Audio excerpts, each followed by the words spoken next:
ಕನ್ನಡದ ನಂಬರ್ 1 ದಿನಪತ್ರಿಕೆ ವಿಜಯವಾಣಿಯಲ್ಲಿ ಪ್ರಕಟವಾಗಿರುವ ಈ ದಿನದ ಮಹತ್ವದ ಸುದ್ದಿಗಳನ್ನೊಮ್ಮೆ ನೋಡೋಣ.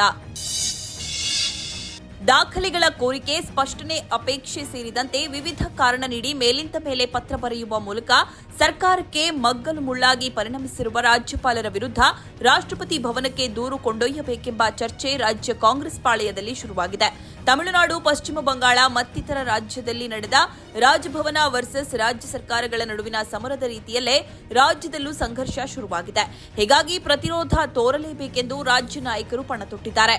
ಈ ಸುದ್ದಿಗೆ ವಿಜಯವಾಣಿ ಓದಿ.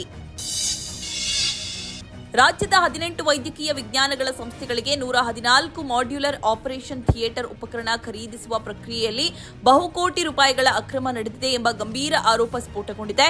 ಈ ವಿಚಾರವನ್ನು ಅಸ್ತ್ರ ಮಾಡಿಕೊಂಡಿರುವ ಬಿಜೆಪಿ ಅವ್ಯವಹಾರದ ದಾಖಲೆಗಳ ಸಹಿತ ರಾಜ್ಯಪಾಲರು ಹಾಗೂ ಲೋಕಾಯುಕ್ತ ಸಂಸ್ಥೆಗೆ ದೂರು ಸಲ್ಲಿಸಲು ತೀರ್ಮಾನಿಸಿದೆ.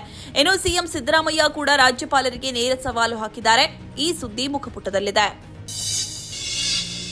ಜಾಗತಿಕ ಮಟ್ಟದಲ್ಲಿ ಭಾರತದ ಅಗತ್ಯತೆ, ಅನಿವಾರ್ಯತೆ ಅಮೆರಿಕದಲ್ಲಿ ನಡೆಯುತ್ತಿರುವ ಕ್ವಾಡ್ ಶೃಂಗದ ವೇದಿಕೆಯಲ್ಲಿ ಮತ್ತೊಮ್ಮೆ ಸಾಬೀತಾಗಿದೆ. 3 ದಿನಗಳ ಅಮೆರಿಕ ಪ್ರವಾಸ ಕೈಗೊಂಡಿರುವ ಪ್ರಧಾನಿ ನರೇಂದ್ರ ಮೋದಿ ಅಲ್ಲಿನ ಅಧ್ಯಕ್ಷ ಜೋ ಬೈಡನ್ ಜೊತೆ ದ್ವಿಪಕ್ಷೀಯ ಮಾತುಕತೆ ಜೊತೆಗೆ ವಿಶ್ವದಲ್ಲಿ ಶಾಂತಿ ನೆಲೆಸಲು ಕೈಗೊಳ್ಳಬೇಕಿರುವ ಕ್ರಮಗಳ ಕುರಿತು ಸುದೀರ್ಘ ಚರ್ಚೆ ನಡೆಸಿದ್ರು. ಇದೇ ಹೊತ್ತಲ್ಲಿ 2025ರಲ್ಲಿ ಭಾರತದಲ್ಲಿ ಕ್ವಾಡ್ ಶೃಂಗಸಭೆ ಆಯೋಜಿಸಲು ಉತ್ಸುಕರಾಗಿರುವುದಾಗಿ ಘೋಷಿಸಿದ್ರು. ಈ ವರದಿಗೆ ಇಂದಿನ ಸಂಚಿಕೆ ಓದಿ. ನೀರಾವರಿ ಪಂಪ್ ಸೆಟ್ಗಳಿಗೆ ಆಧಾರ್ ಸಂಖ್ಯೆ ಜೋಡಿಸಲು ಒಂದೆಡೆ ರೈತರು ಪ್ರತಿರೋಧ ಒಡ್ಡಿದ್ರೆ, ಈ ಪ್ರಕ್ರಿಯೆ ಪೂರ್ಣಗೊಳಿಸಲು ಎಸ್ಕಾಂಗಳಿಗೆ ಇಂಧನ ಇಲಾಖೆ ಸೋಮವಾರವೇ ಕೊನೆ ದಿನ ಎಂದು ತಿಳಿಸಿದೆ. ಎಲ್ಲ ಐಪಿ ಸೆಟ್ಗಳಿಗೆ ಆಧಾರ್ ಜೋಡಿಸದಿದ್ದರೆ ಅಕ್ಟೋಬರ್ ಸಹಾಯಧನ ಬಿಡುಗಡೆಯಾಗುವುದೆಂದು ಇಂಧನ ಇಲಾಖೆ ಸ್ಪಷ್ಟಪಡಿಸಿದೆ. ಈ ಸುದ್ದಿ ಸಮಸ್ತ ಕರ್ನಾಟಕ ಪುಟದಲ್ಲಿದೆ.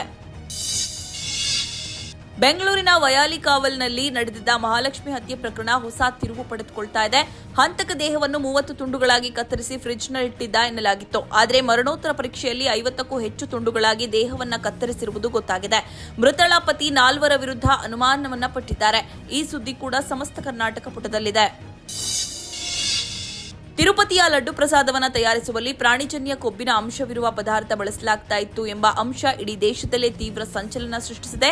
ಈ ಮಾಹಿತಿ ಬಹಿರಂಗವಾಗಿ 4 ದಿನ ಕಳೆದರೂ ಕೂಡ ಭಕ್ತರ ಆಕ್ರೋಶ ಕಡಿಮೆಯಾಗಿಲ್ಲ. ಆಂಧ್ರಪ್ರದೇಶ ಸರ್ಕಾರ ಈ ಕಳಂಕದಿಂದ ಮುಕ್ತವಾಗಲು ಹಲವು ರೀತಿಯ ಉಪಕ್ರಮಗಳಿಗೆ ಮುಂದಾಗಿದೆ.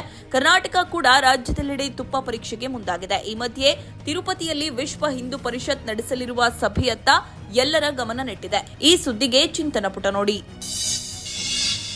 ತಿರುಪತಿ ಲಡ್ಡುಗೆ ಪ್ರಾಣಿಗಳ ಕೊಬ್ಬು ಬಳಕೆಯಾಗಿರುವ ವಿಚಾರದ ಬಗ್ಗೆ ನಟ ನಟಿಯರು ಆಕ್ರೋಶ ವ್ಯಕ್ತಪಡಿಸ್ತಾ ಇದ್ದಾರೆ. ತಿರುಪತಿ ಪ್ರಸಾದಕ್ಕೆ ದೈವಿಕ ಭಾವನೆ ಇದೆ, ಇದಕ್ಕೆ ಪ್ರಾಣಿ ಕೊಬ್ಬು ಬಳಸಿರೋದ್ರಿಂದ ಕೋಟ್ಯಂತರ ಭಕ್ತರ ಭಾವನೆ ಘಾಸಿಗೊಂಡಂತಾಗಿದೆ.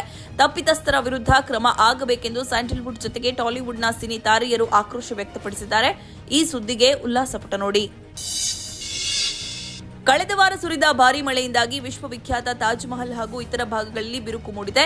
ಗೋಡೆಗಳ ಮೇಲೆ ಕೆತ್ತಲಾದ ಕುರಾನ್ ವಾಕ್ಯಗಳು ಮಸುಕಾಗಿವೆ ಎಂಬುದು ವಿಡಿಯೋ ದೃಶ್ಯಗಳಿಂದ ಗೊತ್ತಾಗಿದೆ. ಈ ಸುದ್ದಿ ದೇಶ ವಿದೇಶ ಪುಟದಲ್ಲಿದೆ. ಆರ್ಥಿಕ ಬಿಕ್ಕಟ್ಟಿನಿಂದಾಗಿ ರಾಜಕೀಯ ಕ್ಷೋಭೆ ಎದುರಿಸಿದ್ದ ದ್ವೀಪ ರಾಷ್ಟ್ರ ಶ್ರೀಲಂಕಾದ ನೂತನ ಅಧ್ಯಕ್ಷರಾಗಿ ಎಡಪಂಥೀಯ ನಾಯಕ ಅನುರಾ ಕುಮಾರ್ ದಿಸ್ಸಾನಾಯಕೆ ಆಯ್ಕೆಯಾಗಿದ್ದಾರೆ.